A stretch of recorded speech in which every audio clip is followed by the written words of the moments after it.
রাজশাহীর পুটিয়া উপজেলায় জাতীয় বিপ্লব ও সংহতি দিবস উপলক্ষে বিশাল র্যালি অনুষ্ঠিত হয়েছে। রাজশাহী জেলা বিএনপি সদস্য ও রাজশাহী ৫ আসনে ধানের শীষের মনোনীত প্রার্থী অধ্যাপক নজরুল ইসলাম মণ্ডলের নেতৃত্বে এ র্যালি অনুষ্ঠিত হয়। রাজশাহী প্রতিনিধি শিহাব আলম সম্রাট জানান, ৭ নভেম্বর বিকেলে ৪টায় নজরুল মণ্ডলের ডালমিল থেকে র্যালিটি শুরু হয়ে পুটিয়া হাইওয়ে রাস্তা হয়ে মেডিকেল গেট প্রদক্ষিণ করে পুনরায় ডালমিলে এসে শেষ হয়। র্যালিতে উপস্থিত ছিলেন জাতীয়তাবাদী আইনজীবী ফোরামের কেন্দ্রীয় কমিটির যুগ্ম সাধারণ সম্পাদক ব্যারিস্টার আবু বক্কর সিদ্দিক রাজন, কুষ্টিয়া উপজেলা যুবদলের সাবেক সভাপতি মোহাম্মদ খলিলুর রহমান, আহ্বায়ক মোহাম্মদ ওয়াসিম আলী, জেলা যুবদলের যুগ্ম আহ্বায়ক রায়হান ফারুক এবং বিএনপি ও অঙ্গ সংগঠনের নেতৃবৃন্দ। র্যালি শেষে ব্যারিস্টার আবু বক্কর সিদ্দিক জানান, সমাপনী বক্তব্যে বলেন, বিপ্লব ও সংহতি চেতনাকে ধারণ করে আমাদের ঐক্যবদ্ধভাবে গণতন্ত্র পুনরুদ্ধারে আন্দোলন চালিয়ে যেতে হবে।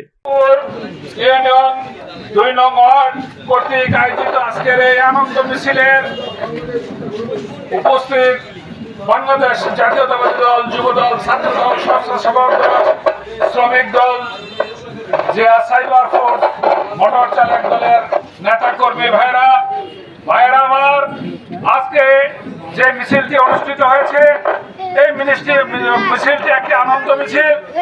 বিগত দিনে আমরা শুনেছি মিয়া নুরুদ্দিন অপু বিএনপির প্রার্থী, বিএনপি কর্তৃক গত 2 দিন আগে যে প্রার্থীদের নাম ঘোষণা করেছে সেই প্রেক্ষাপটে মিয়া নুরুদ্দিন অপু শরীয়তপুর ৩ নির্বাচনী এলাকায় বিএনপির মনোনীত প্রার্থী হিসাবে ঘোষিত হয়েছে।